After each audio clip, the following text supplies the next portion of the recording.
With PS Parihar channel में आपका स्वागत है। आइए शुरू करते हैं और देख लेते हैं कि दैनिक रोजगार समाचार भाग 2 के इस वीडियो में विद्यार्थी जीवन से संबंधित कौन कौन सी सूचनाएं हैं। तो वीडियो को जल्दी से लाइक कर दें, शेयर कर दें और जिन छात्रों ने चैनल को अभी भी सब्सक्राइब न किया हो तो जल्दी से सब्सक्राइब कर लें ताकि आप लोगों को इसी प्रकार की ऑथेंटिक अपडेट से सबसे पहले मिलती रहें।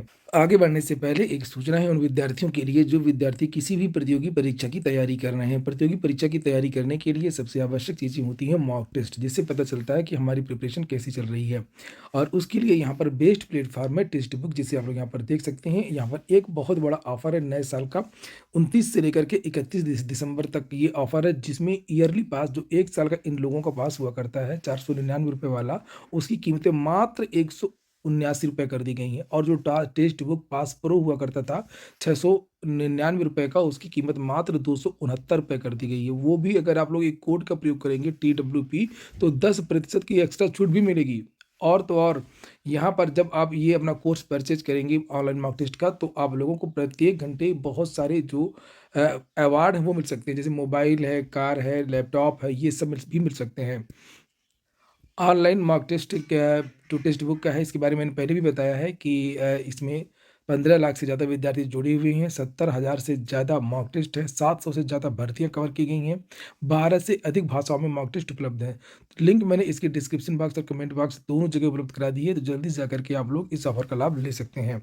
चलिए शुरू करते हैं। सबसे पहले बात कर लेते हैं राजकीय महाविद्यालयों में समूह ग के 77 पदों पर होगी भर्ती। बात हो रही है राजकीय महाविद्यालयों की, और यहाँ पर लिखा हुआ है कि जो एडेड महाविद्यालय होते हैं इसमें भी सैकड़ों पद रिक्त हैं। नीचे यहाँ पर लिखा राजकीय महाविद्यालयों में समूह ग के 77 पद रिक्त हैं। इन पदों पर आने वाले दिनों में भर्ती होगी। पिछले दिनों रिक्त पदों का विवरण महाविद्यालयों से लिया गया था। उच्च शिक्षा निदेशालय से रिक्त पदों पर भर्ती के लिए अधियाचन भेजा जा रहा है। यह भर्ती उत्तर प्रदेश अधीनस्थ सेवा चयन आयोग यानी कि UP SSSC से होगी। महाविद्यालयों में शैक्षणिक और गैर शैक्षणिक रिक्त पदों के विवरण के लिए पिछले दिनों उच्च शिक्षा निदेशालय से वैकेंसी पोर्टल खोला गया था। कॉलेजों से रिक्त पदों का विवरण इसी पोर्टल पर लिया गया है। प्रदेश भर के राजकीय महाविद्यालयों में समूह ग के कुल 77 पद रिक्त हैं। महाविद्यालयों के लिए समूह ग की भर्ती कई वर्षों से नहीं हुई है। पुराने कर्मचारी हर वर्ष सेवानिवृत्त हो रहे हैं। अब प्रदेश सरकार ने रिक्त पदों पर भर्ती का निर्देश दिया तो अधिकारी भी सक्रिय हो गए। रिक्त पदों में से 48 पदों का अधियाचन शासन को भेजा जा चुका है। 29 पदों का अधियाचन भेजने की प्रक्रिया चल रही है। और इसके अलावा चतुर्थ श्रेणी कर्मचारियों की ढेरों पद खाली हैं, इन पदों पर भर्ती नहीं हो रही है। चतुर्थ श्रेणी की पदों पर आउटसोर्सिंग से काम चलाया जा रहा। तो ये तो हो गया राजकीय विद्यालयों की महाविद्यालयों की बात। और अब बात करें एडेड महाविद्यालयों की, तो यहाँ पर लिखा है कि एडेड महाविद्यालयों में भी सैकड़ों पद खाली हैं। इन पदों पर भर्ती का अधिकार महाविद्यालय प्रबंधन को था। प्रबंधन की ओर से होने वाली भर्ती में पक्षपात होता था। भर्ती को लेकर के अक्सर विवाद होता था। कई कॉलेजों के ऐसे मामले कोर्ट में भी लंबित हैं। विवाद से बचने के लिए निदेशालय से इन पदों पर भर्ती की अनुज्ञा नहीं दी जा रही है, यानी कि अब जो प्रबंधक है वो भर्ती नहीं कर सकते हैं। जो एडेड विद्यालय हैं, जो प्राइवेट और सहायता प्राप्त विद्यालय हैं, उनकी बात हो रही है। और इन पदों पर भी UP SSSC के जरिए भर्ती होनी चाहिए, जिससे योग्य भर्तियों का चयन हो सके। कॉलेज प्रबंधकों के दबाव में शासन से इस मामले में अभी तक कोई निर्णय नहीं लिया गया है, तो भर्ती अभी रुकी हुई है। अभी इस पर कोई निर्णय नहीं लिया गया है। इन पदों पर भी भर्ती हो सकती है।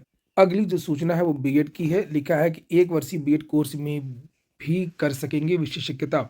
जो 1 साल का बीएड होगा उसमें भी स्पेशलाइजेशन होगा कि आपको प्राइमरी वाला बीएड करना है कि जूनियर वाला बीएड करना है। यहाँ पर देखिए नीचे लिखा है national teacher of council education NCTE की ओर से तैयार कराया जा रहा है 1 वर्षीय बीएड पाठ्यक्रम में छात्र छात्राएं प्री नर्सरी से लेकर के इंटर तक पढ़ाने की विशेषज्ञता हासिल कर सकेंगे।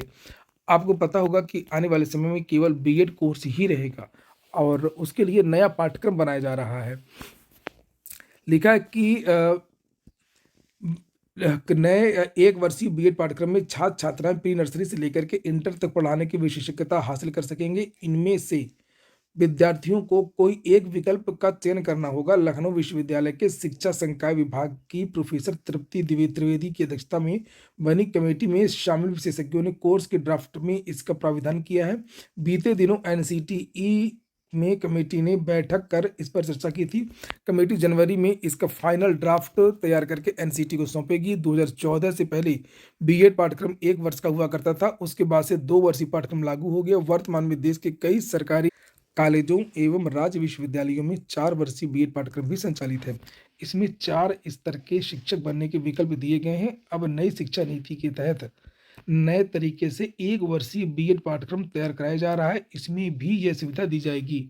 जो 1 साल का बीएड होने जा रहा है, उस बीएड में ये विद्यार्थी पात्र होंगे, उसके बारे में भी कहा गया है कि नई शिक्षा नीति के अनुसार बनाया जा रहा है 1 वर्षीय बीएड पाठ्यक्रम में 2 सेमेस्टर होंगे। इसमें 4 वर्षीय स्नातक उत्तीर्ण जो विद्यार्थी होंगे, वो आवेदन कर सकेंगे, अथवा जो 3 साल वाले स्नातक वाले हैं, वो पोस्ट ग्रेजुएशन की डिग्री उनके पास होनी चाहिए। परास्नातक की डिग्री अगर है, तो वे भी पात्र होंगे। इसके अलावा एनसीटीई की ओर से कमेटी बना करके बीपीएड पाठ्यक्रम को भी एनईपी के तहत तैयार कराया जा रहा है। बीएड शिक्षकों की कुछ मांगे हैं, जिसे यहाँ पर देखना चाहिए। लिखा है, जाड़े की छुट्टियों में पूरी हो परस्पर तबादले और पदोन्नति की प्रक्रिया। परिषदीय स्कूलों के शिक्षकों की पदोन्नति व परस्पर तबादले के लिए शुक्रवार को तीसरे दिन Uttar Pradesh junior high school शिक्षक संघ के प्रतिनिधिमंडल ने महानिदेशक स्कूल शिक्षा कंचन वर्मा से मुलाकात की। प्रतिनिधिमंडल ने जाड़े की छुट्टियों में परस्पर तबादले व पदोन्नति की प्रक्रिया को पूरी करने की मांग उठाई है।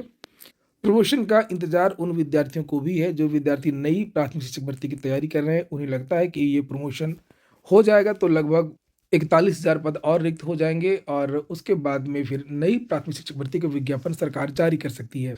मांग की गई है कि पद खाली होते हुए भी जूनियर विद्यालयों में पदोन्नति नहीं हो रही है, और उन्होंने चेतावनी भी दी है कि जब तक संसाधन उपलब्ध नहीं कराए जाएंगे, तब तक बेसिक शिक्षक पंजिकाओं का डिजिटाइजेशन ऑनलाइन उपस्थिति दर्ज नहीं कराएंगे। वहीं पर लिखा है कि राष्ट्रीय शैक्षिक महासंघ ने बेसिक शिक्षा परिषद सचिव को पत्र भेजकर 31 दिसंबर के पहले बेसिक शिक्षकों की पदोन्नति की प्रक्रिया पूरी करने की मांग की है। संघ के प्रदेश महामंत्री भगवती सिंह ने कहा कि 31 तक पदोन्नति न होने पर शिक्षकों का नुकसान होगा। वहीं 69,000 शिक्षक भर्ती में चयनित बीएड शिक्षकों को जल्द ब्रिज कोर्स कराने की भी मांग की है।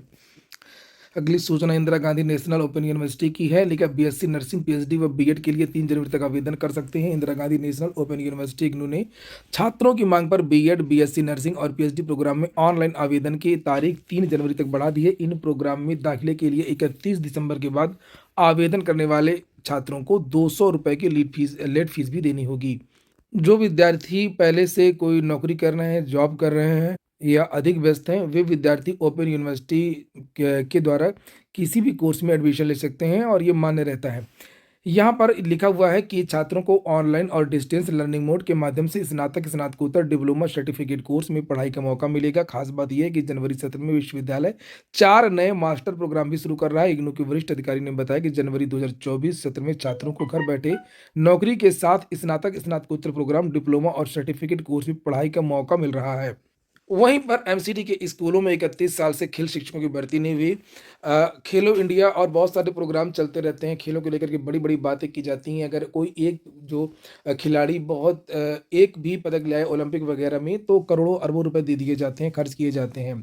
लेकिन यही पैसा और ध्यान देने की आवश्यकता है कि प्रतिभा को निखारने में किया जाए, और मेरा मानना है कि शिक्षकों की भर्ती की जाए, प्रशिक्षकों की भर्ती की जाए, और साथ में विद्यार्थियों के लिए, बच्चों के लिए, जो विद्यार्थी खेल में जाना चाहते हैं, उनको उचित संसाधन मुहैया करवाए जाए, तो ये ज़्यादा बेहतर होगा। यहाँ पर देख सकते हैं, लिखा है कि ऐसे में कैसे खेल में अव्वल बनेंगे बच्चे। एमसीडी स्कूलों में 31 साल से एक भी खेल शिक्षक की भर्ती नहीं हुई है। सालों से सामान्य शिक्षकों के भरोसे खेल शिक्षकों का काम चल रहा है। नियमानुसार जितने कुल शिक्षक है, इनका 10% खेल शिक्षकों की भर्ती अनिवार्य रूप से होनी चाहिए थी, लेकिन सालों से खेल शिक्षकों के पद खाली पड़े हैं। इतना ही नहीं, संगीत और चित्रकला के शिक्षकों की भी हालत कुछ इसी प्रकार है। इनके पद भी सालों से खाली पड़े हैं। तो पूरे देश के सभी राज्यों का, सभी सरकारों का यही हाल है। वो भर्तियां नहीं करती हैं, करना नहीं चाहती हैं। यहाँ से आप लोग समझ सकते हैं। देखिए, लिखा कि निगम के शिक्षा विभाग की बात दिल्ली की हो रही है। एमसीडी स्कूलों में मौजूदा समय कुल 50 खेल प्रशिक्षक हैं, और इनके 84 पद खाली पड़े हैं। फिलहाल निगम के कागजों में इतने ही पद खाली दर्ज किए गए हैं। शिक्षा विभाग के अधिकारियों के मुताबिक 1992 तक भर्ती में हुए ज्यादातर शिक्षक अगले कुछ वर्षों में रिटायर भी हो जाएंगे। यही हाल उत्तर प्रदेश का भी है और अन्य राज्यों का भी है। बिहार शिक्षक भर्ती की है। लिखा है, अंगूठा निशान की जांच जनवरी के मध्य से बीपीएससी से प्रथम और दूसरे चरण में नवनियुक्त लगभग 2 लाख शिक्षकों को अंगूठा निशान थंब इंप्रेशन की जांच होगी। जांच की प्रक्रिया जनवरी मध्य से शुरू की जाएगी। कुछ जगहों पर फर्जी तरीके से नियुक्ति पत्र लेने और स्कूल ज्वाइन करने के मामले पकड़े जाने पर शिक्षा विभाग ने दोबारा सभी शिक्षकों का जांच कराने का निर्णय लिया है। इससे पहले बिहार लोक सेवा आयोग के वेंडर जिला स्तर पर थंब इम्प्रेशन मशीन लगा देंगे। मशीन लगाने की कवायद शुरू हो गई है। जानकारी के मुताबिक ये मशीन हर हाल में जनवरी के प्रथम सप्ताह तक लगा दी जाएगी। हुआ ये कि इसमें कुछ सालवरों ने परीक्षा दी है और वही सालवरों ने काउंसलिंग करा ली है। उसके बाद में ज्वाइन किसी और ने कर लिया है।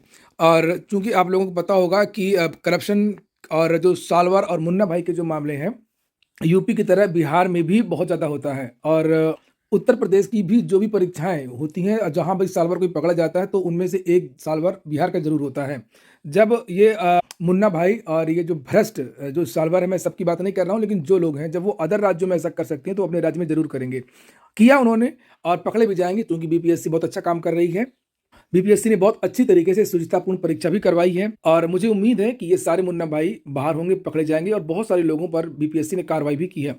और इसके इसके बारे में यहाँ पर लिखा भी है, आप लोग देख सकते हैं कि जिला स्तर पर इसलिए पकड़ में नहीं आ सके क्योंकि संभवतः काउंसलिंग में भी वही व्यक्ति आया जिसने बिहार लोक सेवा आयोग की परीक्षा दी थी। चूंकि उस समय विभाग के पास बीपीएससी से थंब इम्प्रेशन प्राप्त नहीं हुए थे। हालांकि इस बीच 18 दिसंबर को विभाग ने प्रत्येक जिले से लगभग 4000 अध्यापकों को रीवेरिफिकेशन के लिए बुलाया है। जब उनकी पहचान की गई तो एक अध्यापक हाजीपुर का, 2 सहरसा के अध्यापक फर्जीवाड़ा पकड़े गए। फर्जी तरीके से नियुक्त 3 अन्य अध्यापक जांच के बाद भाग गए। अब टेक्नोलॉजी आ गई है, अब कुछ नहीं हो पाएगा, बंद कर दो ये सब। पूरा वीडियो सुनने के लिए बहुत बहुत धन्यवाद।